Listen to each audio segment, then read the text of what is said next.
Home solar and batteries are a critical piece of our flexible grid in the future. The key is how fast will we deploy it to ensure a reliable grid and affordable energy and a clean energy future that benefits everyone. Your trusted source for information on the energy transition. This is the Insider's Guide to Energy podcast.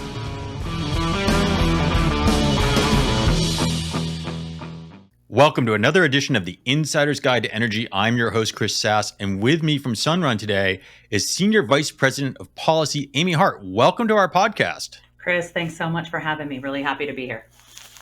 So I think it makes sense to start. We've had Sunrun on. We've talked to Sunrun in the past, but let's start a little bit about, before we go into you, what is Sunrun? Sunrun is the nation's leading provider of home solar and battery solutions, as well as other electrification solutions. So we really started in 2007 and become the leading provider of financing, installation, and servicing of home solar and battery solutions across the country. We are in 22 states, including DC and Puerto Rico. Wow. Now, that sounded like I was reading the opening of an annual report, that description of what Sunrun is. So as an industry member, basically, Sunrun's been around for a while. Who are your customers and who's working with Sunrun? Yeah, Chris, been really interesting. We actually hit 1 million customers this year, which was a really exciting milestone for the company and also just for me personally. I've had the opportunity to work at Sunrun for almost 10 years now to really see the advancement in being able to reach homeowners and be able to offer these solar and battery solutions. And not only just being able to change and expand our product offerings, right? From solar only to be able to help manage energy bills to now over half of the systems that we install today include a battery attached. And so that's really adding resiliency for homeowners. People are really interested in that piece. And also, and I know we'll get into this, but the opportunity to really leverage the heck out of these resources to help the grid as a whole. I've got a timely question for you.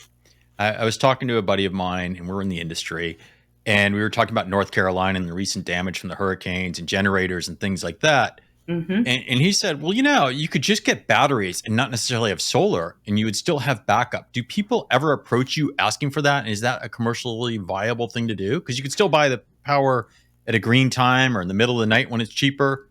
Is that something people are installing?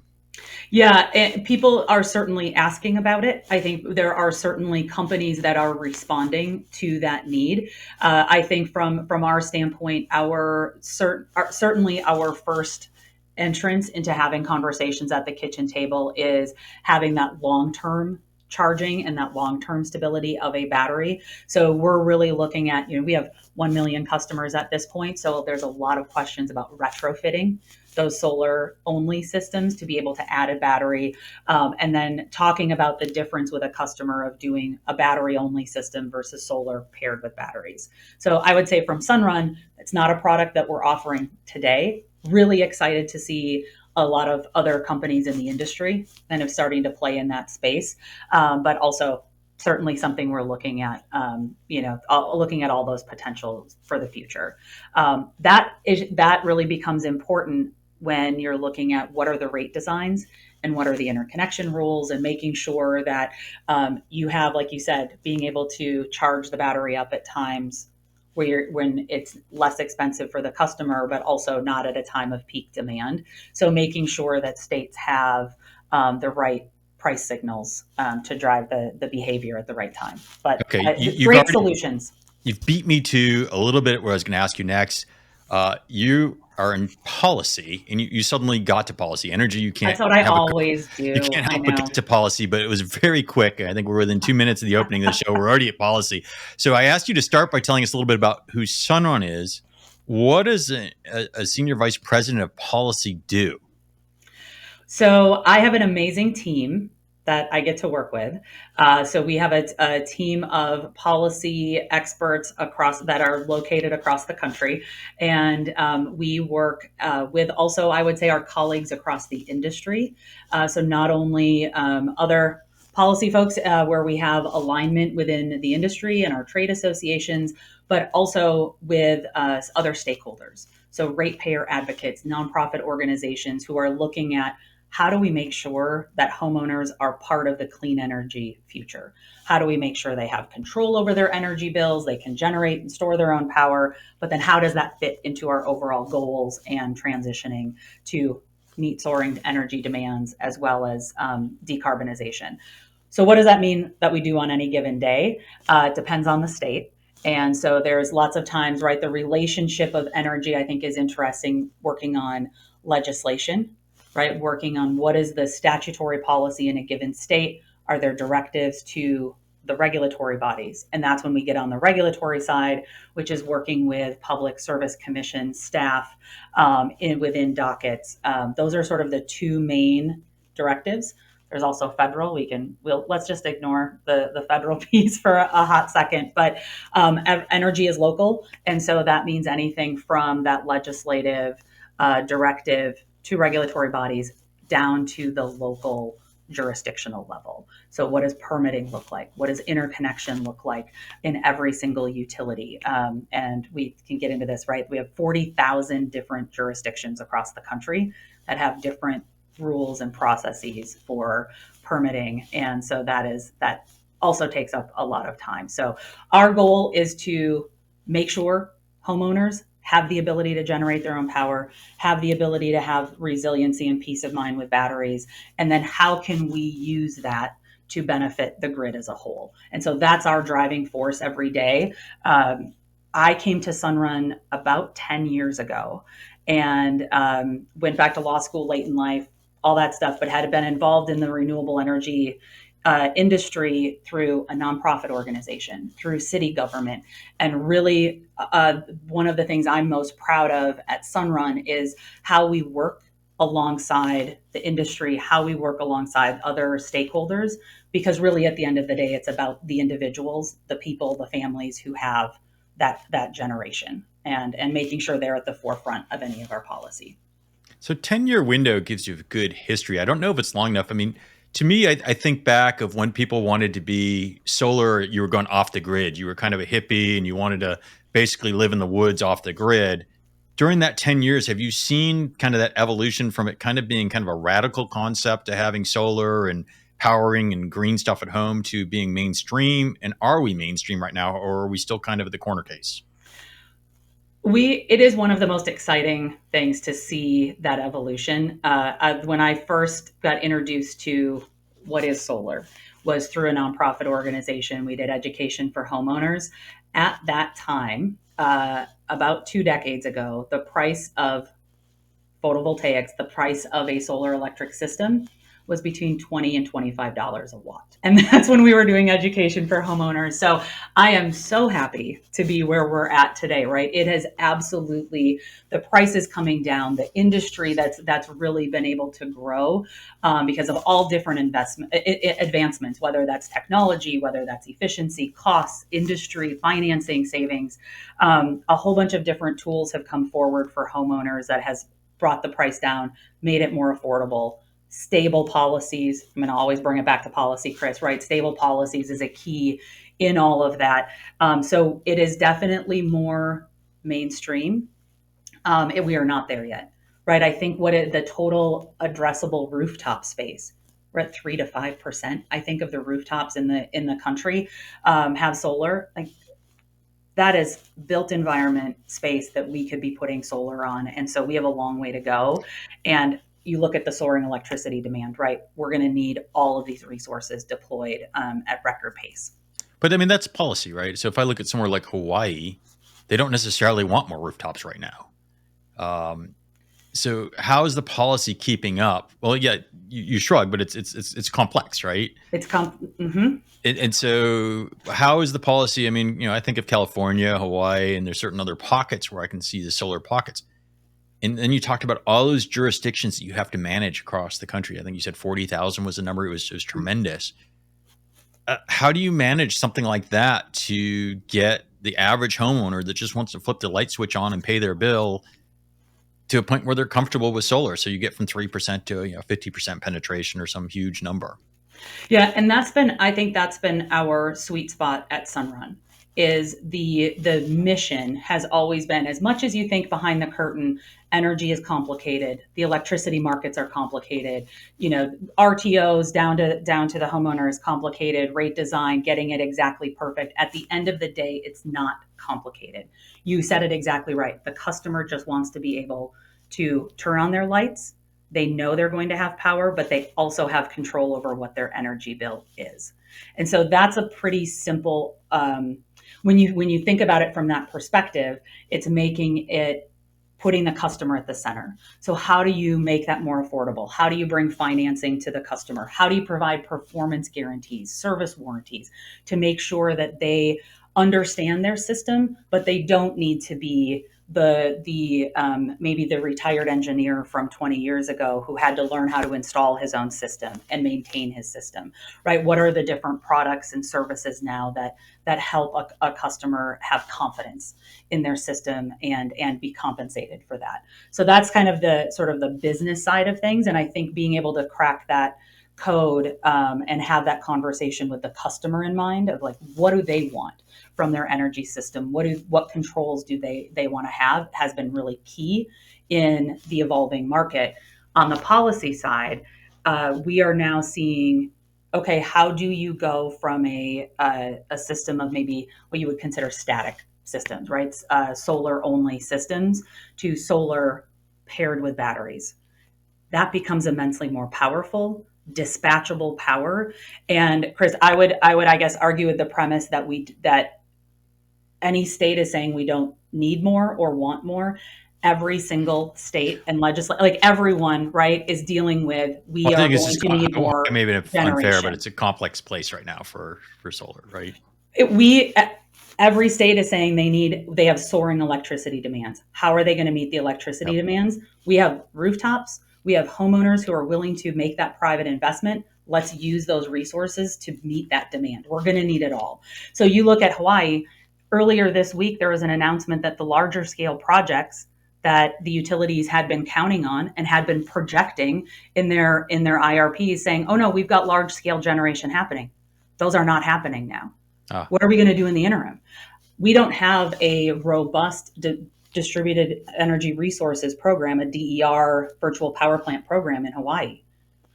Why not get that set up right away? So you can say, a utility can say, we have a peak power demand tomorrow from 4 to 6 p.m. Where do we get those electrons? You don't need to wait 20 years or even 5 years to put in a power plant. We can send that dispatch tomorrow, right? You have those resources, those electrons literally sitting in batteries in individuals' homes, and they're willing to share it, and be part of that future. So I think, uh, it's understanding that clear vision. If I can I give you an example, sure, that please. I love to cite to this example, in Texas. Um, I know there's lots of debate, or like, how, Texas is it an energy example or not? And it's an example in different ways. From my personal experience, I have the opportunity and the, privilege to sit on the task force for aggregated distributed energy resources. So a couple of years ago, the Public Utility Commission in Texas, after Winter Storm Uri, seeing the demand of electricity growing, said, we have a clear vision. We need every electron. And we know that we do not have a current pathway for distributed resources to inject those electrons into the grid and help ERCOT meet its demands. They got all the stakeholders together. They said, you got a task force. Let's get a pilot going. Within 9 months, they had a pilot going. Right. So when you have a clear vision of saying, we have some problems to solve, and it's going to take a whole bunch of different solutions, you all get in a room, the utility, the RTO, the commission, the generators, the utilities, the market, right? The market providers like Sunrun, the customer advocates. And we know what the goal is. You can act quickly, especially if you know we are going to run into obstacles. And so the point is, get going, discover what those challenges are. You can work through it. But the speed of which we can actually work on deploying and using these distributed resources is unparalleled. And we're going to need that part of this flexible grid puzzle as we look at our growing needs across the country. Now, you've mentioned a number of times, and you alluded to a transition to more battery going with the solar storage. That seems to be the trend. What's the gate from keeping people to do that? It's just the pure economics of putting a battery in, or they're thinking the power wall and the expense, or are they, any battery system is going to be too expensive, or is it that they want to be able to sell the power back into the grid and there's no facility to do that in their region? What are some of the gates keeping people from really pairing solar and battery at the consumer level, at the home level? Yeah, I think we have seen a huge difference, right? A huge change in the last couple of years. And Chris, I think the main driver from a customer perspective, what we hear at the kitchen table is that peace of mind. And so, as you can imagine, the interest in a state like Florida or Texas might be a different conversation than a state that's in like a Colorado or an Illinois, where you traditionally have a stable grid, right? Or you haven't had as many power outages or weather related events, but everybody across the country is dealing with more of those outages and wanting to be able to make sure they're resilient. That's the main driver of somebody asking about batteries. The What gets them over the hump, and you're exactly right, the barrier is the cost. It's a little bit more. You're saying, okay, do I need that? How often am I really going to be out of power? What can I think about? What do I need to think about for my pocketbook, and adding a battery? What has been extremely helpful is having the policy in place to be able to say, oh, by the way, yes, this is the cost of a battery, but if you're in Massachusetts, you have an amazing program called Connected Solutions. And if you are willing to share a portion of your battery 30 to 60 times a year, if you're called on, you can actually get an additional economic payment every year, right? That you're enrolled for a 5-year commitment. That helps get people over that hump. That helps with that upfront financial investment. And it's just a different proposition for the grid, right? You're actually providing a pay for performance. So you are paying customers for sharing those electrons at specific times when the utility needs it. It really has become a win-win for the grid. And I point out Connected Solutions. They have, it's a great program where they do a cost benefit analysis of how much they're saving by using the batteries that are in homes, instead of going to the wholesale market at times of peak power. So we're able to bring those economic signals, right, those payments to the customer, and that helps them get over the hump. For sure. And if we have more, we need more of those, right? So this is no longer, oh, we need a storage incentive. This is no, get the signal and the program right so you can help a customer have that backup power. But you're actually getting, the grid is getting the additional benefit of having the solar energy being deployed at specific times. So when you have those programs set up, that's where we're seeing storage take off. Illinois has a storage program, right? Storage, but it's now shifting to a big storage market in Illinois. That's going to be able to help address high PJM prices for Illinois if they create a peak power reduction program. If you look at programs that could be developed, you can create an adder in those communities, an additional payment in the communities that have been disproportionately impacted by outages. A state like Michigan has legislation that's proposed to create a virtual power plant program with an additional payment to customers that are in the areas that have been most impacted by outages. Michigan is the #2 state in the country for outages, and they have no battery program in homes. It's absurd, right? So like, what can we do to get that in homes where you're not having the utilities have to pay for something and then charge all the ratepayers for it, right? It's keeping the customers in the driver's seat. All right. That was quite. Sorry, I get passionate about how quick we get really excited about the potential. Like, we've seen this work, and it opens some questions up, right? Yeah. So I get the programs. I also get, if I look at the percentage of solar deployed, you're getting early movers, people that are excited about that.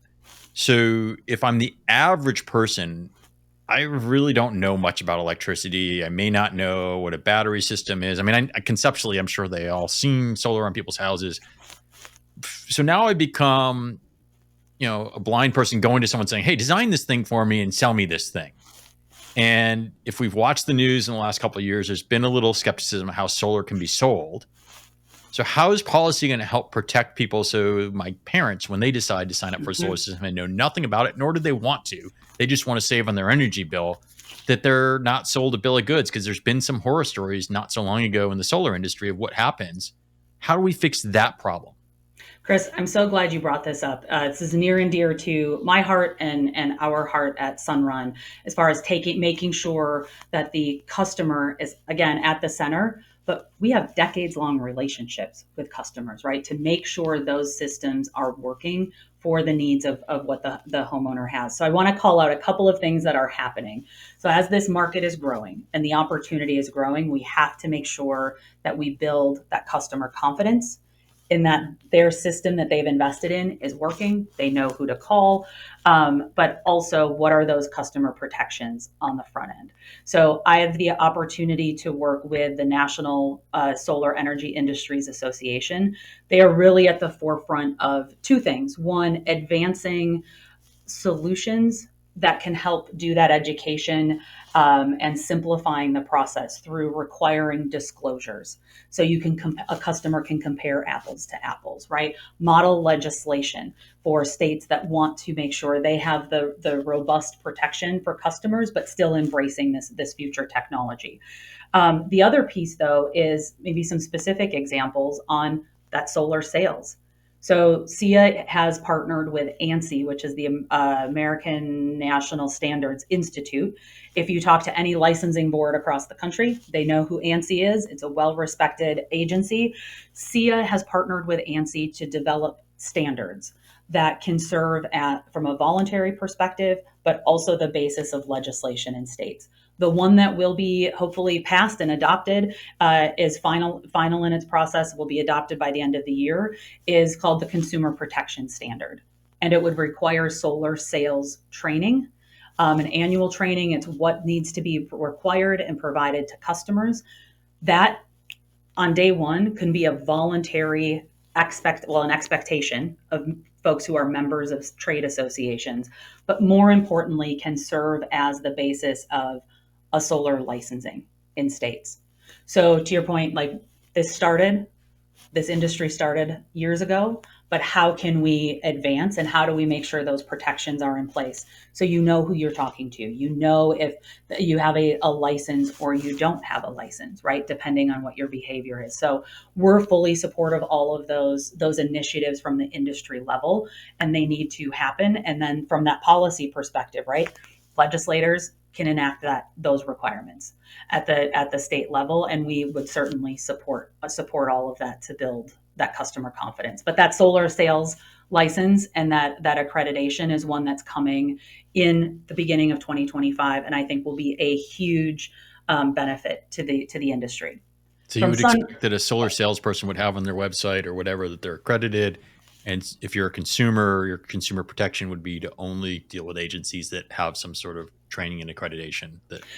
That's right. And some states and programs we've seen develop requirements, right? You need to have a badge with your license number. There's a spot where you can go and look up, hey, this is the person I'm talking to. Are they actually licensed, right? You have that that doesn't exist. There's some voluntary things that exist right now, but being able to have a standard that is in an accredited standard that states can refer to when creating some of those rules just helps build that confidence, and quite honestly a way to keep track, right, and control who is selling or not selling at the time.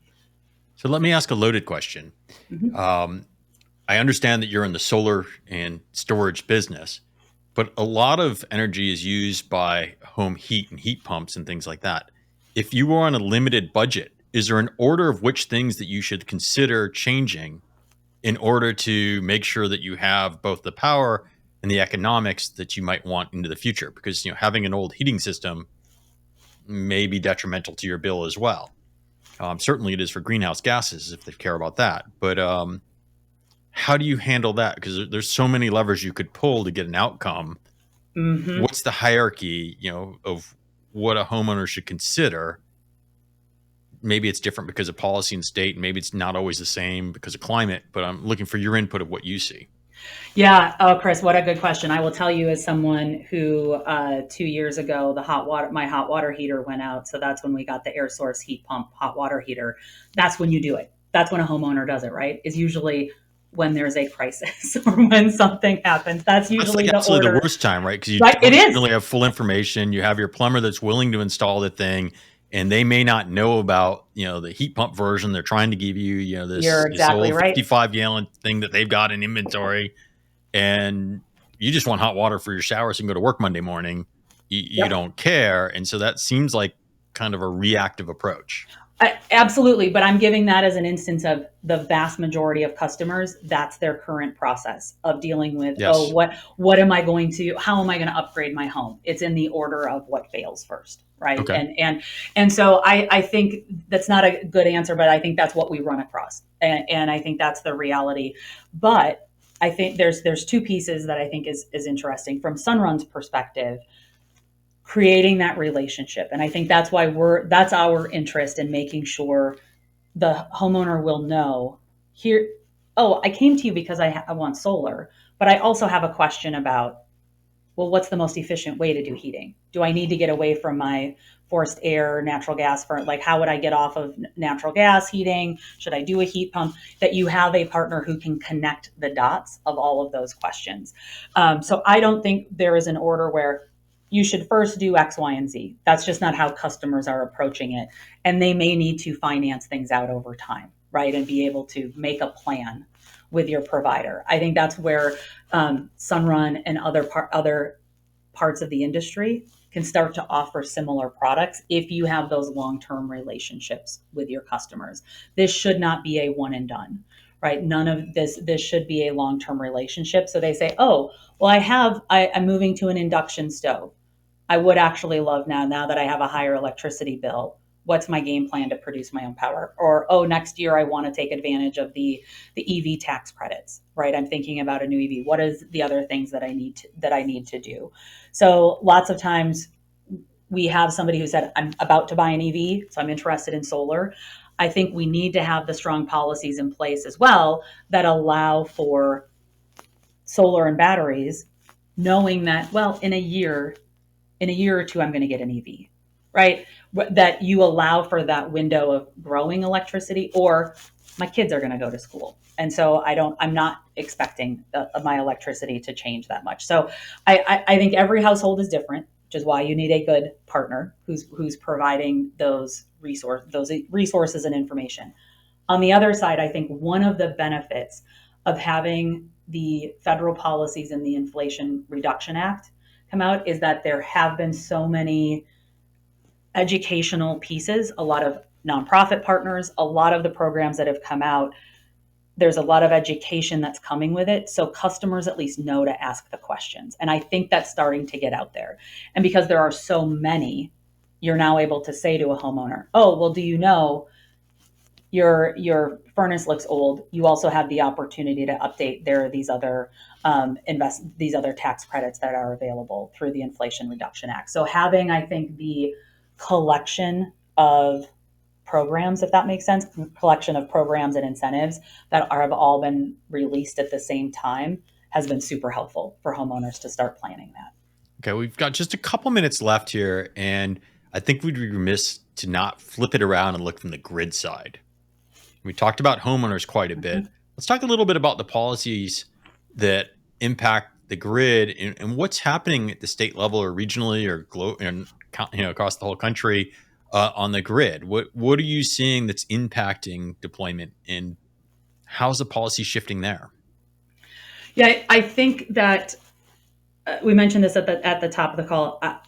The conversations I had, even just the last 2 weeks, whether it's with federal elected officials or at the state level, everybody's talking about soaring electricity demand and how many more weather related outages they're going to see, or if they will see an increase of weather events and what that means for the grid.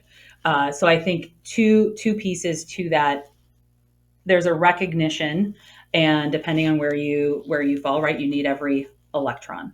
What I hope that means is that there is an openness and an urgency to find pathways that may not have existed before for distributed resources to help the grid. Like, we're here to help and to support the grid. And yes, it's great that it's customer centered, they're in control, but it is short sighted of us not to have rate design, not to have programs that really leverage the most out of these systems. So, and also like use it to its fully and compensate it fairly. So let me give you an example. We're so stuck in this path of looking backwards on what are the costs to the grid. We have conversations every day where in certain states, we have smart inverter functions. We're able to interconnect with the grid without upgrades. We have power control systems. We're able to install a system that's taking the load off, right, immediately. We install a home solar and battery system, helps the grid on day one from an energy perspective, but we just avoided a transformer upgrade. We know transformers, there's a supply chain issue with a lot of these technologies. We were able, because we used our own technology in partnership with the utility, we avoided an $8,000 to $10,000 transformer upgrade.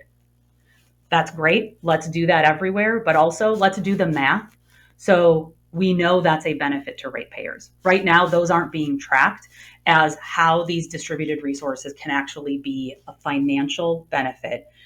There's been lots of studies, lots of research on how it can do it, but let's get the math right. So we're not having this argument about are distributed resources helping the grid or not. Like, we've moved beyond that, right? We need too many electrons. We have too many issues with building out the grid. And like now the solution is just getting the interconnection rules right, getting the math right, getting the programs in place to use it. What percentage of the states can I sell power back? If I generate surplus power in my home, can I pump it back into the grid? Is that getting to be universal, or is that still a real tall order? Yeah, no, I would say there's a policy in almost every state that there's some sort of compensation. The question is just how much and how easy it is for a customer to budget it and be able to estimate what their return is, right? So as you get more complicated rate designs, it's harder to manage. But if you get the rate design right, you are deploying those electrons at times of the day where it really matters, right? So California has shifted to a battery first rate design, right? Because you have very specific peak times of the day. It's a peaky time of use. You need a good time. You need a good rate design to leverage those resources at the right time and send the signal. But then you also need these virtual power plant programs to use those electrons as a power plant. These are generated electrons that can go out at specific times. So you need that combination. And then you'll see the deployment grow. Have we gotten to the point where homeowners, because Americans tend to move a lot, or have historically moved from location to location, is power a part of a home buyer's decision yet? Is that something that people are looking at, the cost of power, when they're looking at homes? And does it vary from community to community, or simply because you have solar? I mean, certainly our experience, we have a whole team of specialists that when one of our customers goes to sell their home, they will, when our customers go to sell a home, they let us know. We work with the realtor on how you make that transition happen smoothly. So you have that new customer is able to understand, the new homeowner understands what's the value that they're getting. I don't know if that's been one of the main drivers of what's the cost of going into a home, but certainly energy bills, the increasing cost of energy bills is front and center to everyone's mind, right? It's when you talk about food, housing, energy costs. That's top of mind, which is driving inquiries and looking for solutions. And we need to make sure customers have solutions to manage their energy bills at the end of the day. Well, we've covered a lot of ground in a short period of time. As we bring this call to an end, I want to thank you for coming on the podcast and sharing with us. Is there anything that I missed that you'd really wanted to share with the audience? We've got, any thoughts that you want to close with? I think I really appreciate the time. I love, the conversation that went all over the map, but I always try to bring it back to policy, right? I think the one piece that I am sort of aggressively optimistic about, and not cautiously optimistic, but aggressively optimistic, that there is a recognition that these resources that customers want and are investing in are helping the grid and can do more for the grid. And so like coming together and finding a solution. I think also seeing the polling that the Solar Energy Industries Association has done, 87% of America supports federal incentives to deploy more solar and energy storage. Full stop. Like this is something that at a time, right? Like in this fall, like we want to make sure that we know this is a direction that we all want to go, regardless of what community you live in. And so I think we just need to find the path to get these solutions out there and then put it to work for the grid. And we're really excited about the future. Well, Amy, I appreciate you taking the time and sharing your ideas with us today. I look forward to hearing more from you in the future. Thanks for being a guest on The Insider's Guide to Energy. Thanks so much, Chris. For our audience, we hope you like this content. If you have comments, thoughts, you want to add comments, don't forget to subscribe to our YouTube channel. Put your comments there or put them on our LinkedIn thread. And we'll see you again next time on The Insider's Guide to Energy. Bye for now.